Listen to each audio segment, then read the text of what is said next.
Greetings, YouTube. Good to see Good you. to see you, YouTube. Welcome to the Talk Show for Talkers on this week's episode of the Talk Show for Talkers. Absolutely. And we're just about to start recording because we're on a bit of a time constraint this week. So, Ted, if you're ready, I will give you a 3, 2, 1 as usual. And Okay. we can go. 3, 2, 1, go.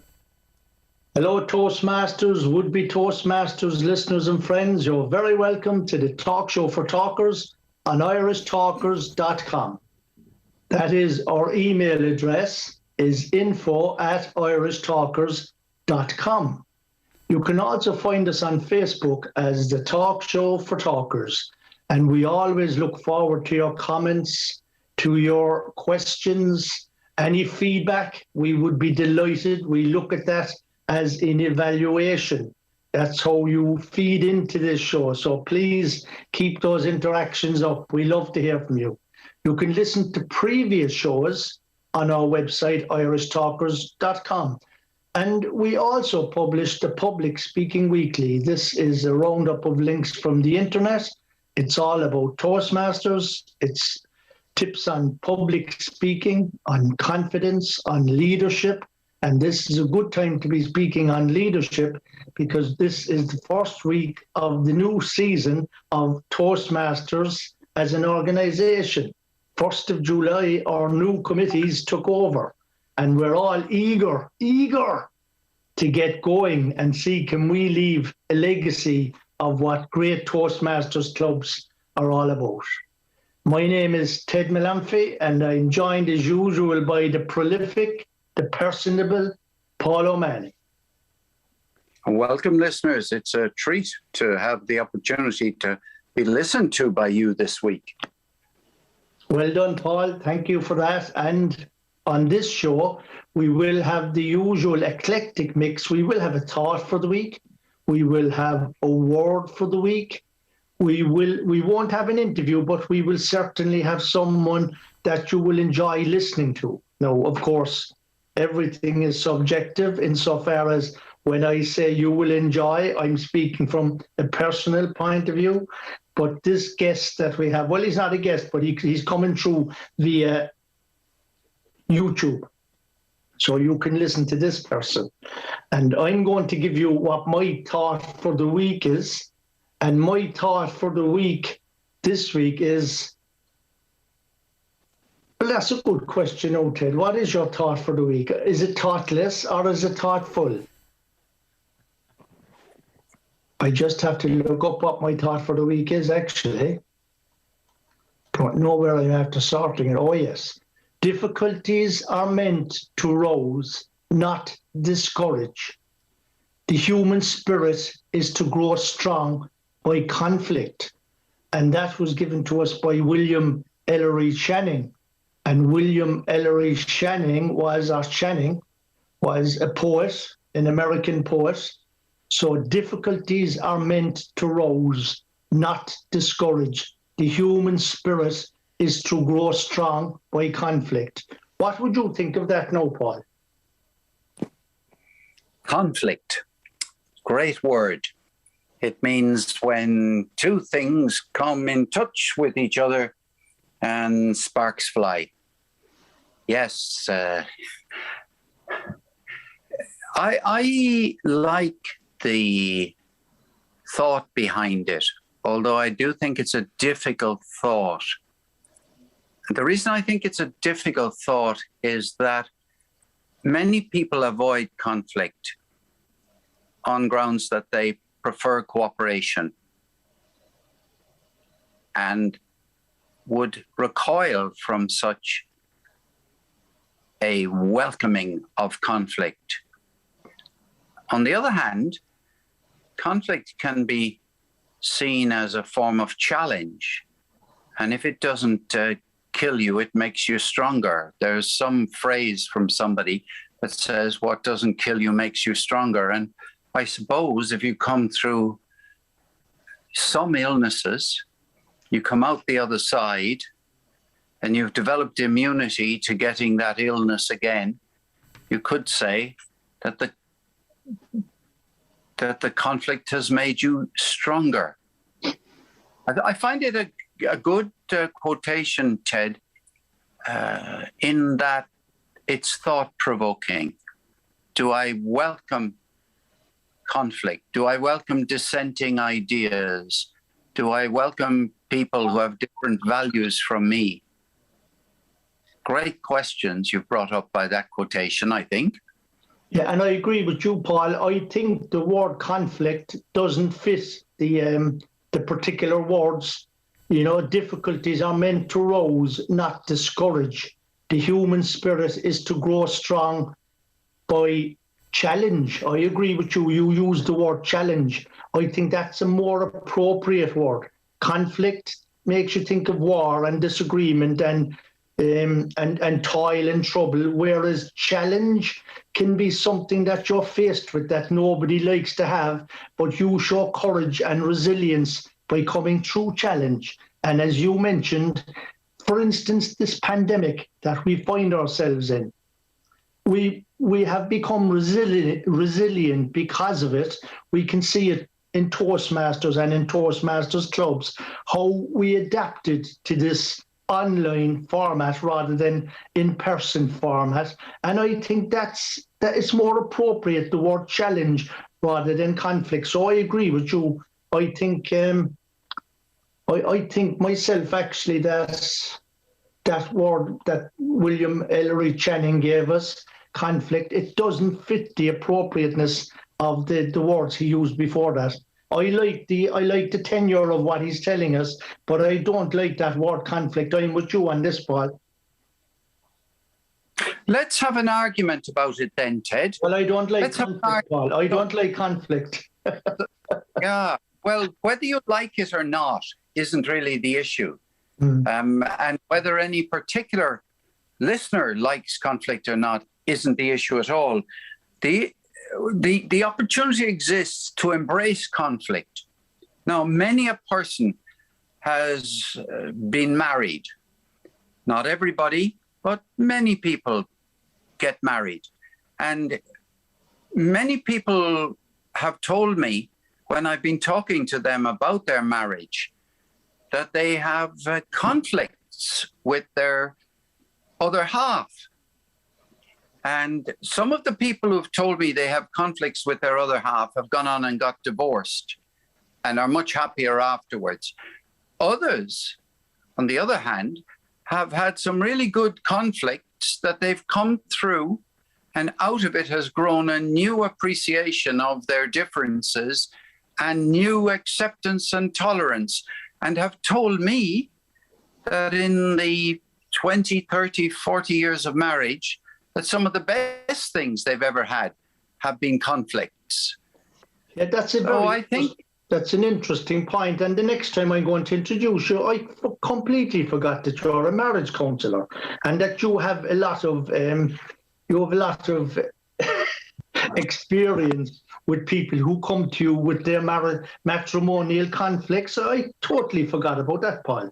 Sure, I should have remembered that. You're a wizard. Well, my main distinction is that I've been married a few times, so I have some experience, but I'm reporting on what somebody else has told me. And I think the great thing about this is that we use a word in English and we bring it into our communications. And for some of the audience, that word is a no-no. That puts me off.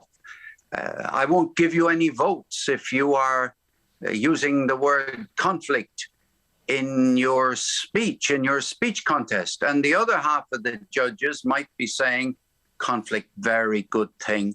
Really like that the speaker brought that into the speech and, called it by its name, didn't use any euphemism like challenge. We had challenges in our marriage. No, instead they're saying, we had conflicts in our marriage. And of course, challenges has 3 syllables and conflict has 2. So there are different significance of the amount of syllables. Well, the number of syllables in a word, this is a personal belief. Number of syllables in a word matters because the number of syllables, if you have a small number of syllables in certain words, the word is quite powerful.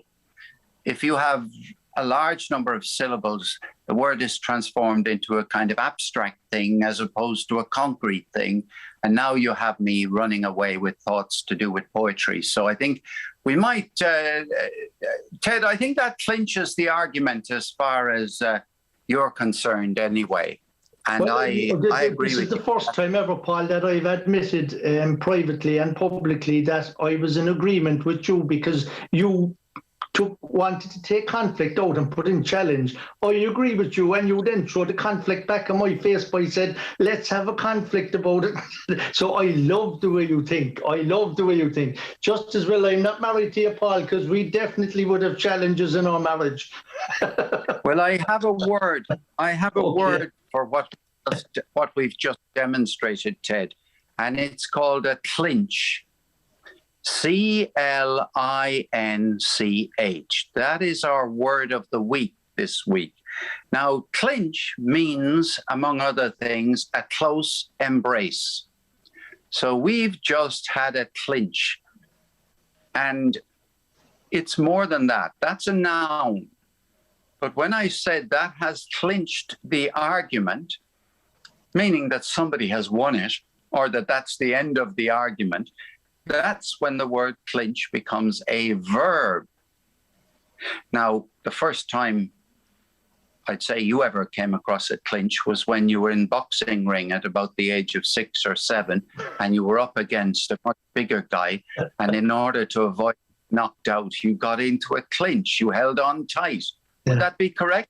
That would be correct, Paul, but I just want to make it even more correct for our listening audience.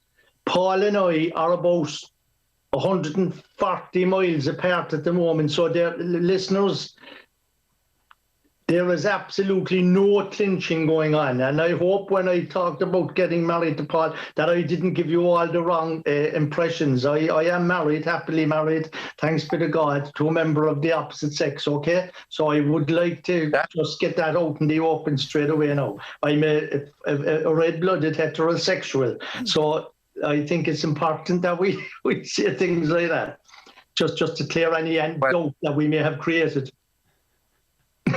Well, I think that evidence clinches the argument. I think there. Now, I'd have to say that the awarding of a penalty to Denmark last night or even clinched England. The match. Or even England, because England, Denmark had the penalty. The awarding of a penalty clinched the match. Yeah, that was last Wednesday night. So there's another example of how you might use the word clinch. It clinched the match. It pulled the match almost like out of the fire. Or else, of course, if you're 5 goals up, the commentator might say, and the 6th goal clinched the contest. Yeah. So there's a good word for the week, listeners. Clinch, C-L-I-N-C-H, entered the English language in 1542.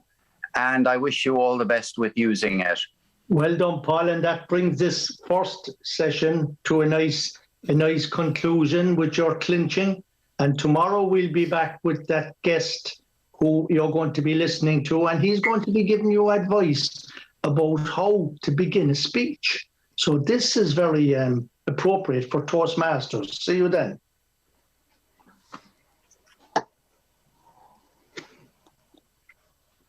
Okay, yeah, do always remember, folks, Wednesday, shall we say, was 3 days ago.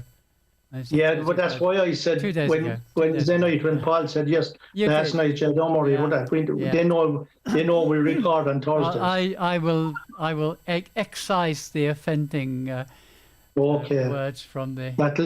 That'll clinch it, all right, Mara. Yep, that's right. Well done. Okay. Give me a few seconds. Moira, you're such a radio person, Moira, that all of your instincts are to make everything sound as if it's live to the listener and as if they are actually all tuning in at 4 o'clock on Friday afternoon. Well, that's the idea. That's the idea. Yeah. Well done. No, that's fine. We go on to segment 2 if that's okay with you all. Yep. Yeah, and Paul, when we go on to segment 2, it's only about, I think it's about 8.5 minutes. It is exactly. Do we 8 want to minutes, just give an 46 outro and an intro without having listened to it, or do you want to listen to it, Paul? I think. Well, we better offer a little bit more content if it's only 8 minutes long. And Yeah. you No. agreed, and you will already have heard this, I'm sure, Paul. It's one of those ones that's been around for a long time. If you haven't heard it, I would be surprised. But let's go in. Ted, you ready for the intro? Yeah, I'm ready, Mara. Yeah. 3, 2, 1, go. Hello, Toastmasters. You're welcome to session 2 of this week's Talk Show for Talkers. And as promised at the end of yesterday's session, we did say we had somebody that you will enjoy listening to. I hope you do. This is a gentleman from Ireland, even though he lives in Spain and he practices in Spain. His name is Conor Neal, but he is a thought leader, and he has given us how to start a speech. So listen to this, and as well as listening to it, at some stage you can watch it on YouTube, because I'm sure you learn a lot from that as well, particularly from Conor Neal's gestures and body language. There will be things that you will be sending him notes on about how to improve body language and how to make eye contact. So listen to this and enjoy. Okay, Ted. There isn't an awful lot. I mean, his presentation style is quite good. Not quite good. It's very good. I don't think this is one that I would actually say go and watch it on YouTube. It's not necessary. Okay. It's very much an audio piece. Yeah, it's a good audio. At least there's no music in the background to irritate, you know. Well, it was a live. Can you hear me? I'm talking away, and not sure if you heard me because I was on mute. Oh, I'd muted. I can hear you, Mara. I can hear you. Actually, I'd muted the wrong microphone. Oh, yeah, it was you we were listening to, not Conor. Yeah, okay. People will be writing in next week. They'll be saying, Conor sounds very like Myra. Joy. What are the first words you should say in a speech? And what are the last words you should say in a speech? Now, tomorrow, I don't know how many of you are speaking, but I guarantee if you go to conferences, 19 out of 20 speakers will start in one of these ways. Number one, my name is Conor Neal. I'm from Tango, and this talk is about the latest trend in monitoring strategies. Now, all of you are sitting with a piece of paper in front of you that says, I'm Conor Neal, I've come from Ireland, and I'm going to talk about Tango 04 and this. So, by repeating what you already know, I'm giving a signal that it's a time to get your BlackBerry out. I've just signaled that this talk is opportunity to reconnect with BlackBerry, make sure the office is okay, maybe get some plans together for the weekend. Another way to start.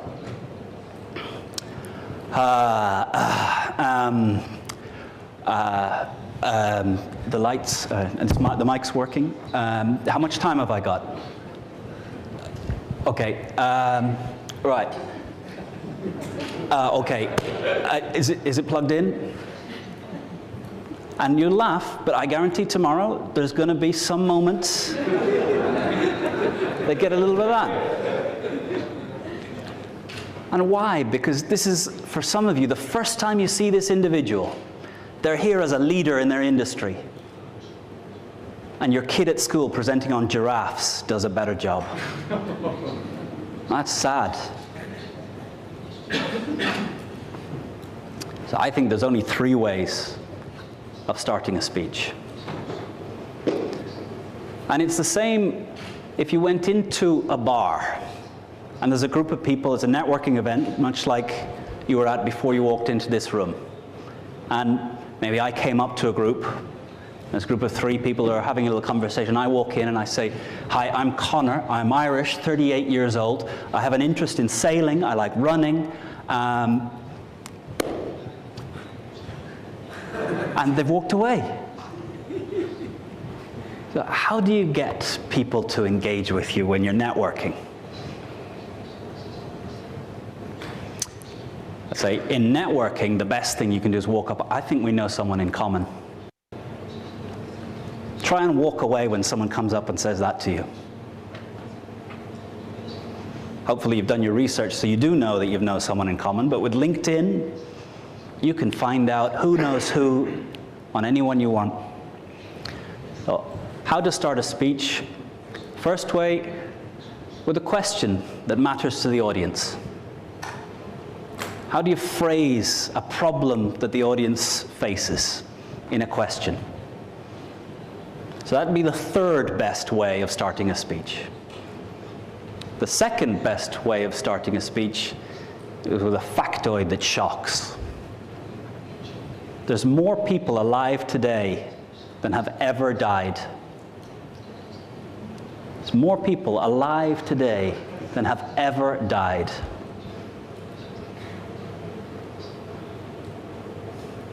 There's a lot of speeches that can follow on from there. Every 2 minutes,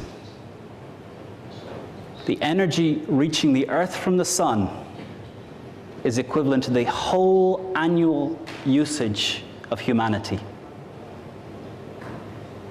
All the energy, all the cars, everything moving, all the lighting, all the air conditioning of the world in 1 year is equivalent to 2 minutes of sun.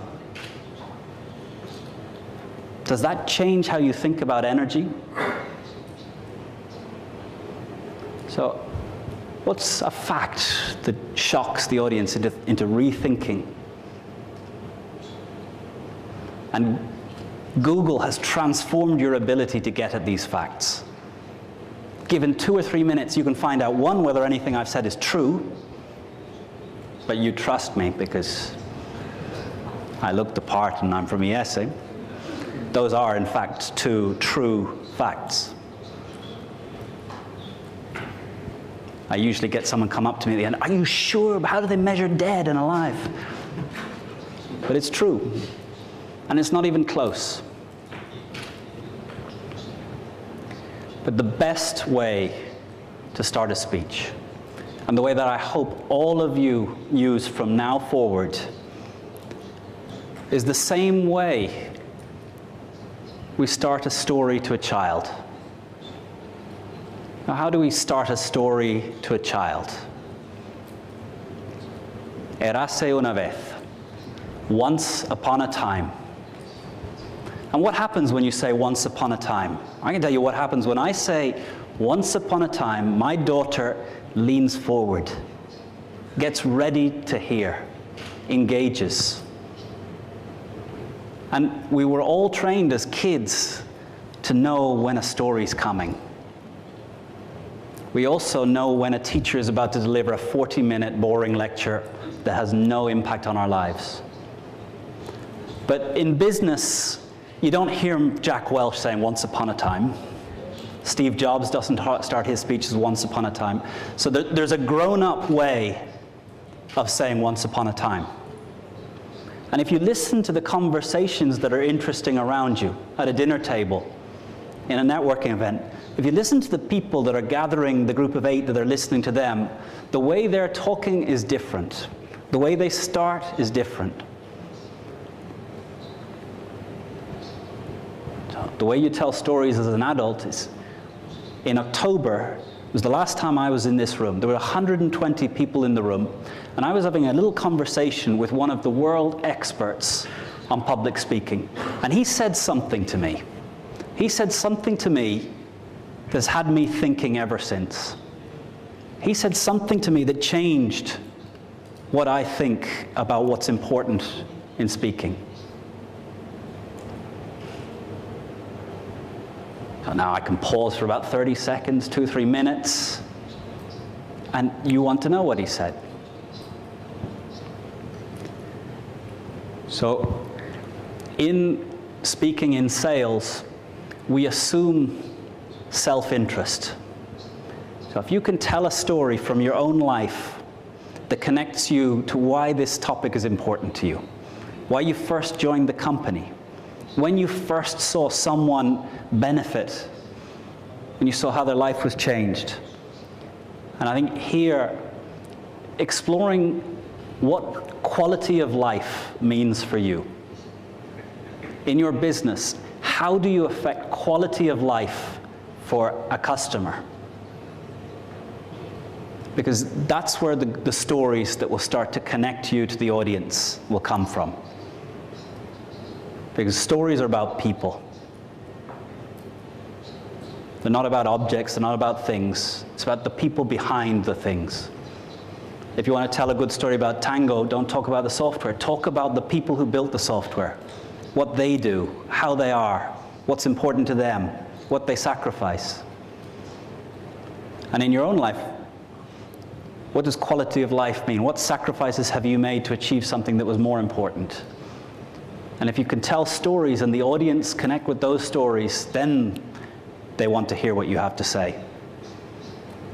And all the reasons and all the benefits, they're all written in the document and in the PowerPoint. But they need to trust you.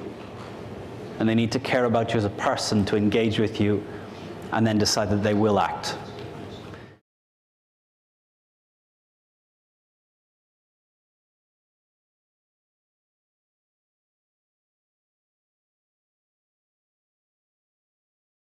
Okay, folks, that's the end of the piece. So if you want to discuss, I will count you in. Are you ready? You're muted, Ted. 3, 2, 1, go. I enjoyed that. I listened to it for about the umpteen time, Paul. What did you think of it? And what did you think of Conor Neal and some of the nuggets he threw out there? Well, I kept notes, Ted. I have here a list which goes 4, 3, 2, 1. And I love the first one. I think we know someone in common. Thought that was pretty good. And I thought he's right, actually. I wouldn't leave a conversation. And if somebody said to me, I know somebody in common with you, let's say a speaker, and they said, I know somebody in common with you. I know somebody. Yeah, we know the same person. I would continue to watch that Zoom screen. I really would. If somebody asked me a question, well, it better be a good one. That's all I will say. And many times people ask a rhetorical question. They mean it to be rhetorical. In other words, they don't mean the audience to think about it or consider answering it. But they move. It's an interesting question, and they move on too quickly. So I feel a bit frustrated after that one. It's important to use it well. Giving a factoid, that can be wonderful. I agree. Especially if you can find a factoid that, as he said, is surprising. Yeah, I love the one upon a time takes me back to Bambi, takes me back to Snow White and the Seven Dwarfs, and it takes me back to Gettysburg Address, 410 years. Fantastic. That is one upon a time. Just to use the phrase he used himself at UNICEF, once upon a time, the Spanish equivalent. And what I loved actually was that one that he gave us, the factoid, all energy being used in 1 year is equivalent. And you think of all the cars, all the machines, all the electric light bulbs, all the electrical machinery is equivalent to 2 minutes of the energy from the sun. That's absolutely incredible.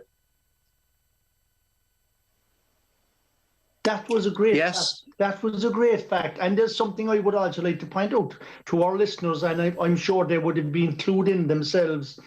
When he was speaking about BlackBerry, it wasn't about the fruit. He was speaking about your mobile phone, which was sometimes called a BlackBerry. And he also referred to 2 gentlemen who have since left this planet and gone to their due rewards. Jack Welch, who was the CEO of General Electric, amongst other companies, and of course, Steve Jobs.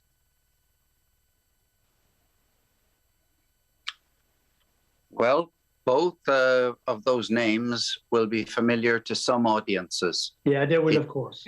It's pretty light. that It just gives people an example, a sort of a timeline. I think we flagged it maybe at the start that this particular speech that we were listening to, an educational we were listening to, was made some years ago. But thank you to Conor Neal. He certainly gave us food for thought, and I loved the way he used the power of the pause in the speech. So come back to us tomorrow, because tomorrow Paul O'Mahony, our thought leader, will be speaking to us about what are we going to ask for the new Toastmasters year that has just begun last week. So we look forward to that from Paul. So come back again tomorrow, please, to be enthused and indulged, and we'll see what your aspirations for this coming season of the Toastmasters year will be. Ted, you don't have to give me a lot of editing to do. Oh, that's good, Martha. You need something to do in your spare time. It's a pain in the butt, Ted, because it takes me till about 9 o'clock or 10 o'clock tonight to finish the editing. There were so many ands and so's in that. Was there? I didn't realise that. I know you don't. That's the trouble. Sorry, you really do have to concentrate. Let it go out as it is, and I'll listen to it, and I'll see. I'll try and do better next week. Okay, I'll see, because it does. It's not good. Paul, you're muted. Okay. God, yeah. Moira, I kind of agree with Ted, and I'll tell you what I mean when I say that. Yeah. I think it's really important for us all to prevent ourselves experiencing burnout. So you see, I used the word "so" there, but as a consequence, what I mean is that, for goodness sake, do not stay up until 9 o'clock in the evening getting rid of Ted's ands and so's. If somebody meets Ted on the street and they've heard him in the podcast and they hear him speaking normally, they'll hear a few ands and so's and buts. So the authentic Ted is the guy. But if you have to cut stuff out, like whole sentences, because we can all be long-winded. Yeah, but the thing is, Paul, I have a sympathy and empathy for our listeners, and I have a duty to make the podcast as listenable to as possible. And for that reason, I will edit out the ands and so's and buts and you knows and whatever else we managed to put in. And that's a terrific point, Moira. And may I add in, I have a lot of sympathy and empathy for you. And I care about the stresses and strains in your life. And I want you to be still the sound editor in 5 years' time. Well, I don't want to be saying, Ted Melanphy drove me out of the podcast because he couldn't get rid of his ands, so's, buts. I want you to stay. You know very well that if it was really, really taking up too much time, I just wouldn't do it. I wouldn't. Yeah, exactly. I wouldn't edit. So well said, Mark. That's all we need to know. Yeah. That's brilliant. Paul, I'll introduce you. So I'll introduce you for the next session. I'm just doing a bit of quick behind the scenes, which I should have done earlier and didn't. So it's all done. Good. Right. So I'm ready then to go with Paulus.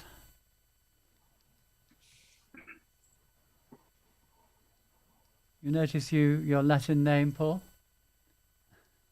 Oh, yes, but you left out the extra part. Paulus Maximus, please. That's very true. Not little Paulus Minimus or Paulus Spectatoribus. Spectatoribus, I love that.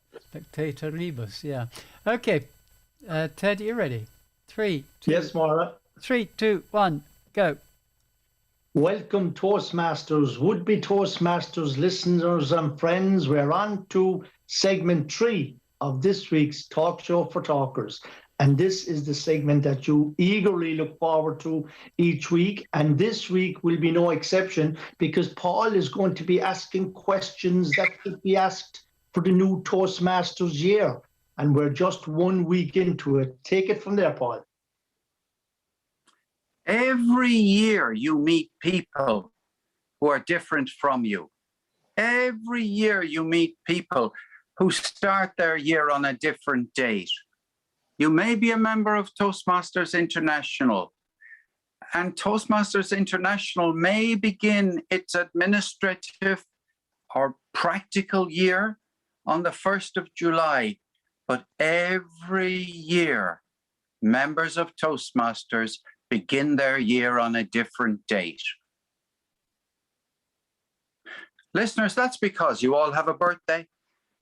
Do you remember when your birthday mattered to you? When, you began your 8th year, your 15th year, your 39th year, etc., etc. Your year began on a different date, and it's unique within reason to yourself. There's a slight chance that somebody else in your club will have a birthday on the same date, and your year will begin at the same time. And that's not the only distinction between you and Toastmasters International. Do you remember the time when you used to go to school? When did your year begin? The first day of school. For those of you who are absolutely mad on football and live in the UK, your year begins on a different date, doesn't it? Your year begins on the first day of the Premiership, the new season.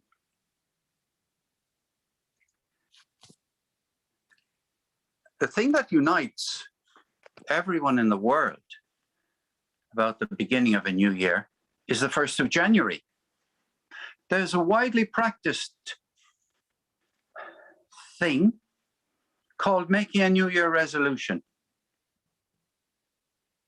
Now, I'm talking to you today because you're a member, a proud member of Toastmasters International.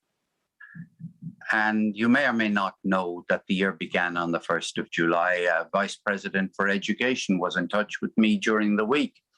And when I said something about it being the first meeting of the new year, that Vice President for Education said, "Isn't our first meeting in September?" So, 1st of July, what's your New Year resolution? Let me give you a few questions to ask yourself. Let's suppose you've been elected to be on your club committee, or elected to be an area, division, district director, or even an international director. You've been elected. What's your New Year resolution? Is it written down? Does it have 2 or 3 strands to it? That's really important, isn't it? If you're a member of Toastmasters International and you have no resolution, it could be said that you have no purpose. It could be said that you're wandering around aimlessly. Now, I wouldn't say that. That would be presumptive of me. But a New Year resolution for Toastmasters is a really valuable thing to have. There's an elective in our educational system, our education program, on which you're invited to form a vision. How about a vision for your next year in Toastmasters? How about a few goals that help you to achieve your vision? And how about an action plan? Perhaps you've heard of a thing called the Club Success Plan. Perhaps when you go to club officer training in the near future, Club Success Plan will be mentioned. Perhaps you'll be encouraged to get together with other club leaders and formulate a Club Success Plan. But, What about your individual success plan? If you have no individual success plan, how good are you at contributing to a club success plan? After all, the club is part of your life. An individual success plan is a way of achieving something that will benefit your life, others as well. But that's why an individual success plan is helpful. It'll cover what you hope to gain in the coming year. It'll also perhaps include a list of who are your best allies, your best supporters, who will help you to achieve your goals during the coming year. Perhaps they're in your club, perhaps they're in your wider community, perhaps they're in your workplace, perhaps they're in your family, but who are they? Who's on your side? You're going to probably need them. You're going to probably be a fortunate person if you have some, at least some allies and supporters. A mentor. Toastmasters is an organization which publicizes to its members and to potential members that there'll be mentoring. We've touched on that many times on this podcast. Don't expect any controversy if I say that it's fantastic if you have a mentor, and mentors are by definition an ally, aren't they?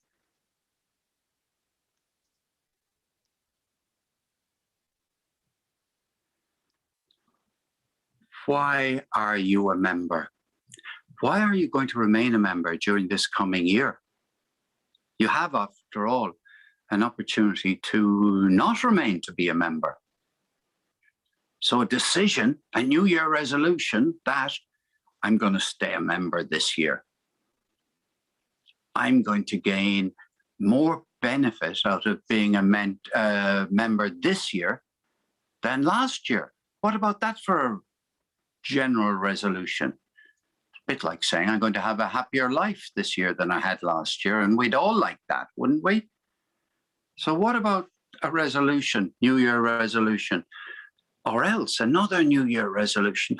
I'm going to help more people this coming year than I did last year. And in really practical terms, that means I'm going to go to more Toastmasters meetings than I went to last year, because your very presence at a Toastmasters meeting is a real help to other people in the room, isn't it?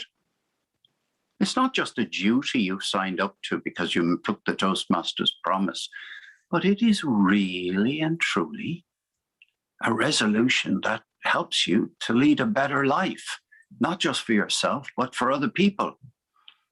Now, Paul has been in his pulpit for a few minutes. Let me invite the congregation to have a word. Ted. Yes, sir. A word for you as representative of my imaginary congregation. What's your New Year resolution, please? Do you have one? It is very much along the lines that you've just been speaking about, Paul. I have the privilege of having been elected as president of my club for this coming season. So obviously what I hope to do is definitely engage with the club's success plan, tease out exactly what DCP is all about, the Distinguished Club Programme, make sure that the members of the committee are fully up to speed with regards what DCP is and what it means, because I believe, and this is my second stint as president, so I have an opportunity to do better this time than I did the last time. But DCP, in my opinion, is if you have a good DCP program, everybody in the club benefits, because you'll be right up to speed with who needs to make the speeches, what exactly were their ambitions at the start of the new year, what can I do as president to make sure that they achieve what they expect to achieve, and also from the point of view of the other members of the committee. I will be enthusing those members, the committee members, to do exactly as I'm doing as president, and I want them to do and to achieve everything that they hope to achieve in the roles and the positions that they hold, because that doesn't just lead into the success of Blarney Toastmasters Club, but it contributes to the success of Toastmasters globally. I saw somebody doing that last night, Ted. I went to Didsbury Speakers in Manchester, and I saw a new club president start out her year by going around the room and asking all the people who were there, first of all the committee and then all the members of the club, what do you hope to gain out of Toastmasters this year? That's fantastic. That was how the meeting began. That's brilliant, brilliant. And I thought, well, I hope they're recording this, because it was fantastic. Really useful, you know. So and were people prepared for it? Did they tell us at that meeting, or did you share in their thoughts what they did want to achieve? I didn't get the impression that it was all pre-prepared. It seemed to me to be a whole lot of kind of table topics or impromptu speaking. But look, let's adjourn the discussion of New Year resolutions for maybe our quarterly review as we go through the year. How about that? Yes, superb. And that brings segment 3 to a lovely conclusion, Paul. So thank you for giving us those provoking thoughts. So thank you very much. And we will see you tomorrow when we're going to be discussing. Actually, what we're going to be doing is carrying on from this conversation, because as the incoming president of Blarney Toastmasters, I want to share some of my thoughts with the panel here and see what they think of what a good president should do. So thank you, Paul, and we'll see you tomorrow. Bye. Okay. Good stuff. Good stuff. That's fine. Good stuff. I did my best, Moira, to cut out the so's and the ands. I think I had a couple of ands in there, and another one down. But I'll be watching. I'll listen and report back to you. Thank you. Oh, that would be good. Well, you know, I do sometimes. When I cut things out, I copy and paste them somewhere else. But the trouble is that takes a lot of time. So generally speaking, I don't do it because there's too much of it. If you put all that together into one episode, Maura, it would make a fantastic Christmas cracker. Yeah, and we could give it out over the Christmas, the bloops and the bleeps that we edited out. Yeah. Well, Paul, one thing that you do is when instead of umming and erring, you go and then into the whatever it is, and it shows up on the waveform as so I don't even need to listen to it. I can delete it without even hearing. But you tend to do that maybe 4, 5, 6 times every episode. I have an explanation for that, Maura. Yeah. On Paul's behalf. It's the seat that he sits on has a spring, and that spring is inclined to pinch him in the wrong place. That's why you were.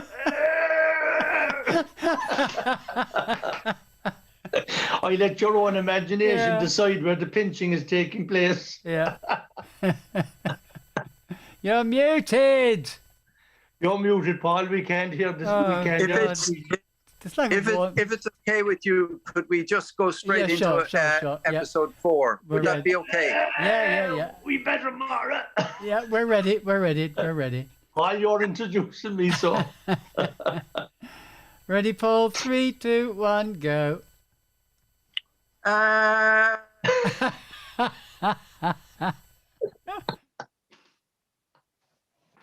Let's start that again. Couldn't resist that. Well, just wasted more of your valuable time.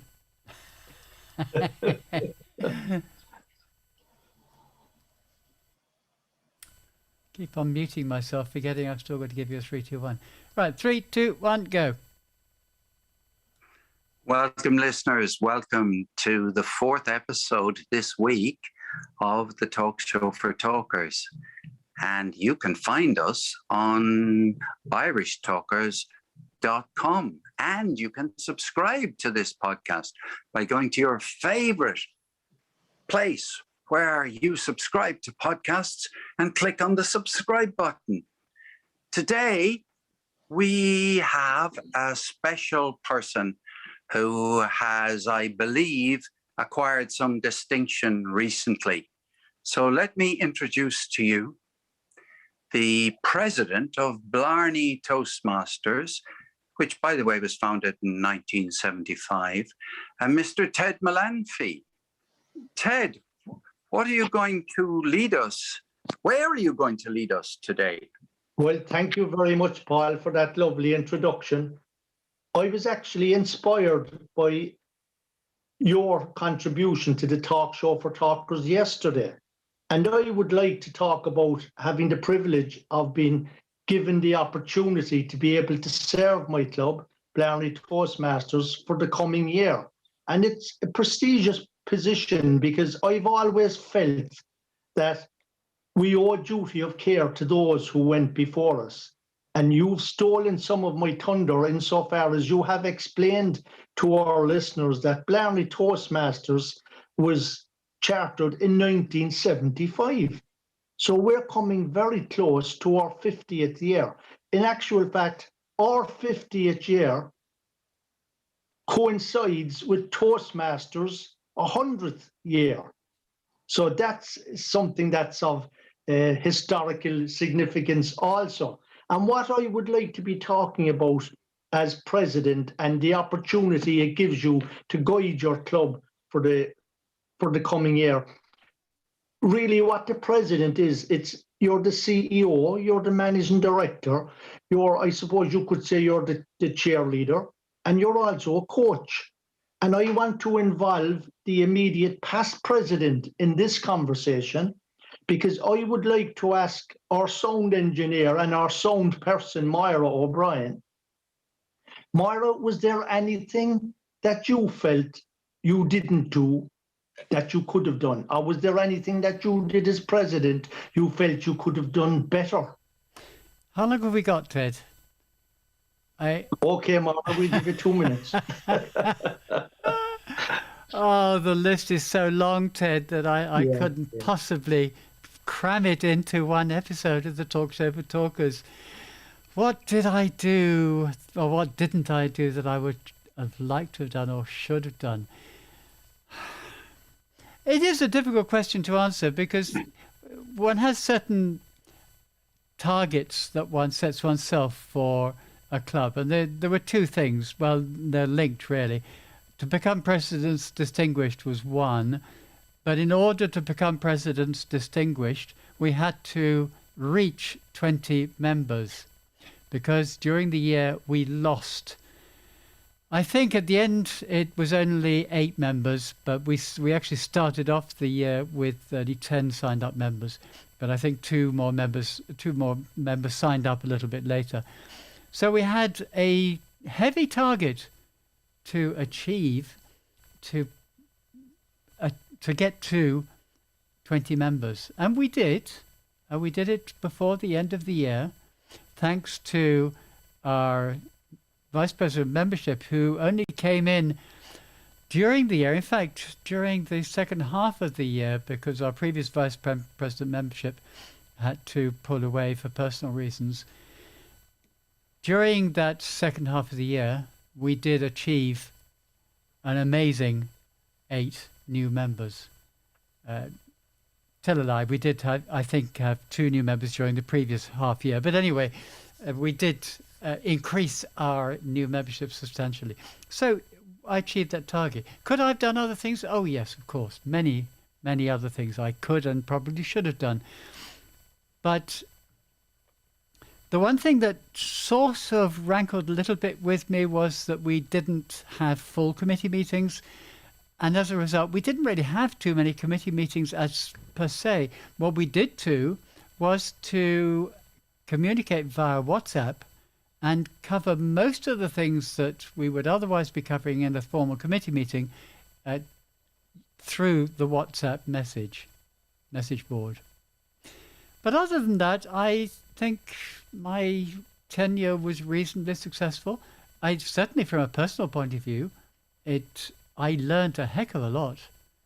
I think my personal leadership skills improved. I don't know whether my leadership style improved or changed. That's for others to judge. But I certainly found that my own thoughts about my leadership were considerably improved. Yeah, well done, Mara. And that was some achievement, particularly since we had lost so many members. And that a lot of that was down to COVID and pandemics and Zoom fatigue and stuff like that. But yeah, certainly I thought you did a great job. And, you know, I wanted to pick your brains there. And you've mentioned one or two things to me, particularly with regards meetings. And it can be different when you're having meetings on Zoom as well. But that would be something that I'd be targeting.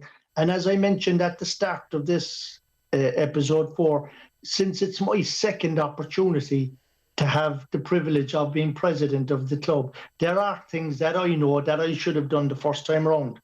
Because I largely what I thought the president was just sort of a figurehead, but the president isn't the figurehead. The president, well, obviously he's the figurehead, but he is also, or she is also, the person who sets the tone for everybody else on the committee.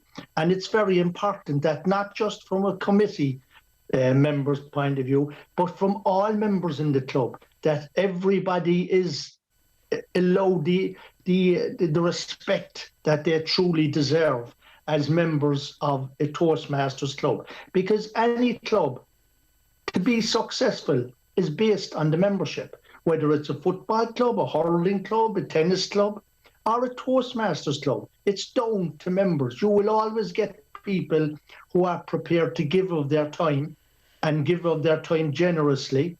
And that's something that as Toastmasters, we must never forget, that it's a voluntary organisation, and sometimes the amount of time that you're expected to allocate to the voluntary organisation is quite substantial, especially if you're taking on a role from an area point of view as an area director or an assistant director. And then, of course, when you take on the role of division director, the amount of time that people give is I think it's absolutely incredible. In actual fact, I've often said that if Toastmasters had to pay those people an hourly rate, then I don't think we'd have an organisation at all. I think you made a very good point there earlier on, Ted, that you said that the president also sets the tone of the club. You mentioned in terms of the committee, but it's also in terms of setting the tone of how the club itself is going to go. And I think I did do that during my tenure with as president of Blarney Toastmasters, in that I did introduce some new features into the club, which I think have proved to be very successful. And I think the general atmosphere within the club had improved substantially in terms of the quality of the meetings that we were holding. I don't know if you would agree, both of you being members of the club, maybe you would disagree with me, and I'd be delighted if you would challenge me on that. No, we won't have any challenges or conflicts. I would agree with you, Maura, particularly things like the Toastmasters promise and the president's reflection. I think all these things are fabulous. In fact, a question I would like to ask you and Paul as well, you know, in some of the clubs, and I've seen it in some of the clubs, particularly the advanced clubs, you know, when you talk about meetings, that they have a club meeting, an official committee meeting before the actual club meeting starts. What do you think of that from the point of view of getting the book straight and making notes and stuff? Well, it's one way of doing it. I know that when we have bricks and mortar, it's meetings face to face. It's easier to arrange that sort of pre-meeting committee meeting. It's been more difficult to do that in the online process. And thinking back on my tenure, of course, I took over at a time when we were just about deciding whether or not we were going to continue as an online club. Yeah. So yeah, it's a thought, Ted. It's certainly a thought. Yeah. It's something I've noticed in the online clubs now, that when you go in before the meeting starts, well, even when the meeting starts, they have this little committee meeting, and anything that needs to be raised, they trash it out there and then. And consequently, everything is recorded then by the secretary. I can remember last year when I was at officer training, club officer training, which our district will be having on this Saturday coming up. Even though you're listening to this after the meeting actually took place, I can remember some of the people who were giving educationals on what the secretary does, and they were speaking about the notes that have to be made at every meeting, and I couldn't understand that, because I thought the secretary only took notes of the official meetings from the committee perspective. But no, you should have a meeting, an official meeting at the start of every club meeting, and that's where the notes will be taken. I don't think I'd agree with that particularly, Ted. I think that's excessive. That's excessive and would be putting far too much of a burden on that person. And I don't think there's any necessity. I think it's up to the public relations, the VP public relations, to keep a note of what happened during the meeting and report to that on the social media and website and blog, etc. of the club. That's far more beneficial. I wouldn't put that down. That's an interesting point too, Mara. That's an interesting point, yeah. And Mara, I think on behalf of Blarney Toastmasters and on behalf of me as the president for this coming season, I'm looking forward to the challenge. I'm looking forward to the interaction. And I'd like to thank you, Mara, for handing on the club in such good fettle to me. And I look forward to carrying on the good work that you did as Toastmaster, or beg your pardon, as president of Blarney Toastmasters. You did it for 2021. I'm taking over now from 21-22, and I hope that I will do as good a job as you did. So thank you, Mara, and thank you, Toastmasters, for tuning in today. And that is the conclusion of this week's Talk Show for Talkers. Thank you, Ted, and thank you, listeners, for putting up with us for another week. And I hope you'll join us again next week for another series of podcasts. We look forward to seeing you then. So it's goodbye from me, Moira O'Brien, and from Ted Menamphy and Paul Riley. Bye. Oh, and thank you for listening. Okay, folks. Okay, guys. Well done, Paul. 2 minutes past 4. I'm going to love you and leave you. I'll see you all. What day is it? Thursday. I'll see you all on Saturday. Please, God. See you Saturday morning, yeah. Yep. Thanks, Paul. Okay. Bye, Bye, Paul. guys. Bye-bye. Bye. Mara, I have a question for you. I was going to give you a ring during the week for it. Do you know, if you look on our Blarney Facebook page, there's an address in there for people to get in touch, and 'tis president@blarneytoastmasters.org or something. Did you ever use that address? No, never. So since it's on there, then what would have been happening to messages that people might have been sending you? Pass. They would come into, I think, I'd have to check, but I think they would come into my inbox. I think anything that goes to blarneytoastmasters.com, I'd have to check. I'll have a look now.